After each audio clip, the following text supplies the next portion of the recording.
Here we are, 3 episodes down in Season 5.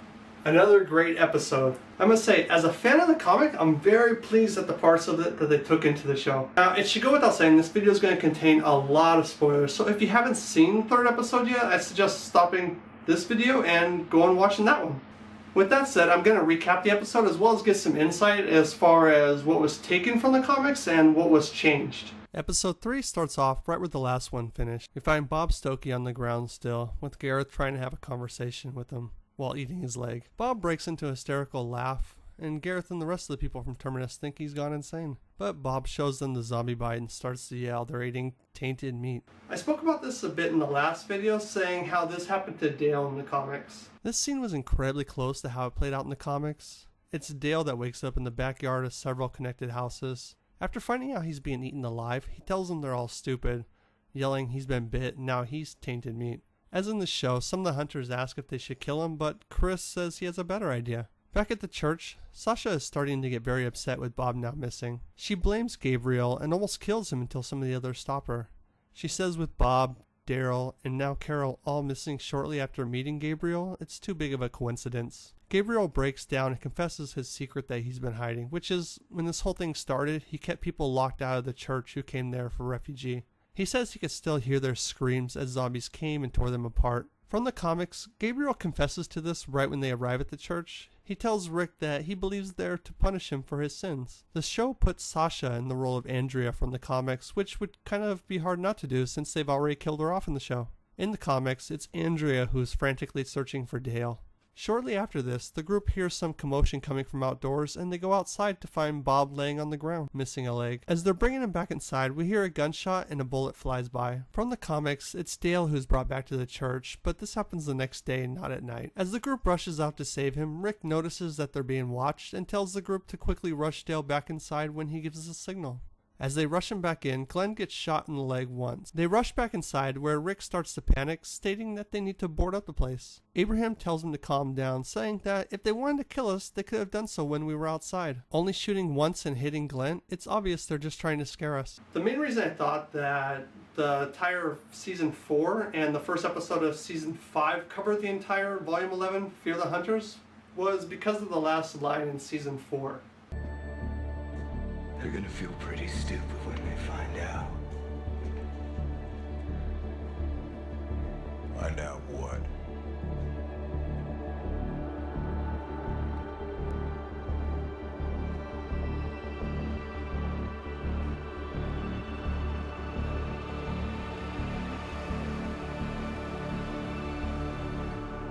They're screwing with the wrong people. After this, in the comics, Rick forces Gabriel to come with him and show him where to find the hunters. I think this scene was put in the show with Rick forcing the preacher to show them where the food bank was back in episode 2. After they bring Bob back into the church, Abraham is now adamant on leaving right away as there's now a danger to Eugene. The group convinces him to stay for half a day to help them deal with the hunters. They find out from Bob that Daryl and Carol drove off and weren't captured like he was. Now Rick's demanding to stay until they get back. Rick comes up with a plan to go and ambush the hunter, take them by surprise with going on the offensive. This same thing happens in the comics during the upcoming night, though Abraham doesn't threaten to leave. Also, in the comics, Father Gabriel is forced to show Rick where to go. However, in the show, he just tells him where to go and gets left behind with Carl and a few others in the church. As the group leaves, we find the hunters predicted this and we're waiting for them to go. After the group gets out of range, Gareth and the others break into the church and slowly make their way to the back where everyone's hiding. After a bit of dialogue, he finds the room they're hiding in when Judith gives them away with her baby cry. We're surprised by 2 of the hunters being shot through the head.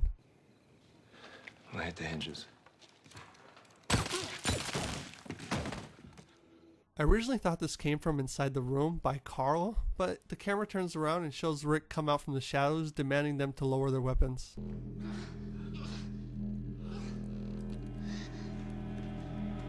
Put your guns on the floor and kneel.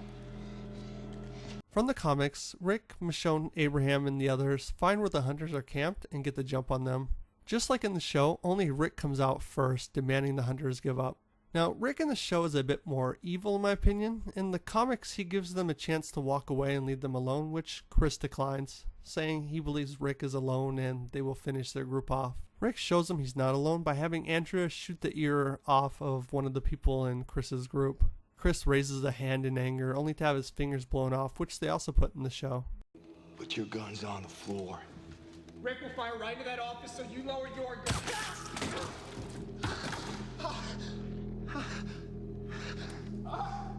In the comics also, as the rest of the group comes out of the woods, Chris and the hunter surrender, placing their guns down. As Chris asks what they will do with them now, Rick states he's not sure and maybe he wants to try people too. In the show they change this lineup a bit. No point in begging, right? No. Still, you could have killed us when you came in. There had to be a reason for that. We didn't want to waste the bullets. It doesn't show it in the comics, but from the dialogue from Gabriel, we learn that Rick and the others have butchered the hunter in a very brutal way. It seems that AMC is pushing the show to the limit as they show the remains of the people from Terminus being hacked up and beaten to death, with shots of their remains sprayed everywhere in the church. On TV, we get the pleasure of seeing the act. I already made you a promise.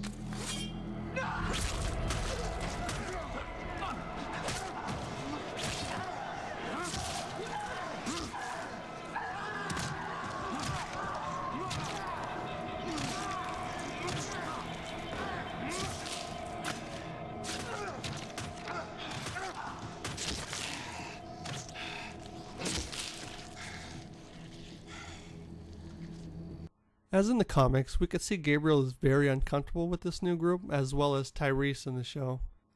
The last shot in the show, we find Daryl come out of the woods, approaching Michonne outside, telling someone behind him to come out.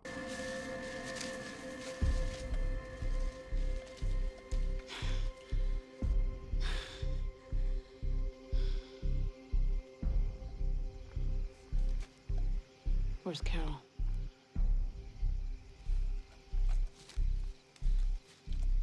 Come on out. The show stops here, leaving a cliffhanger on who Daryl was talking to. Now, I don't think it can be Carol by herself, as she would have just came out. Now, my prediction is one of two scenarios. First is Daryl and Carol caught up with the group in the car, or at least found one of them and taken them hostage. It was some time ago that they took Beth, so she would have been dropped off at her destination by now, so they might have been out scouting again and were captured by Daryl for interrogation. This would explain why Carol didn't come out, as she'd stayed behind the prisoner watching him, waiting for Daryl's signal to move out. My second scenario is that Daryl ran into somebody named Aaron. In the comics, there's a community called Alexandria who send out two men to scout for new members. They trail Rick's group for a few weeks to determine that they're worthy to join. A man named Aaron approaches the group to make an offer to join, only to be taken hostage by Rick. The show could have adjusted their version for TV and had Daryl be the one who Aaron approaches and gets taken captive by. So what are your thoughts of this week's episode? Do you agree with either of my predictions on who Daryl was talking to? Who do you think was behind him? Leave your comments in the section below, and if you like these videos, please like, share, and subscribe. Till next time, see ya!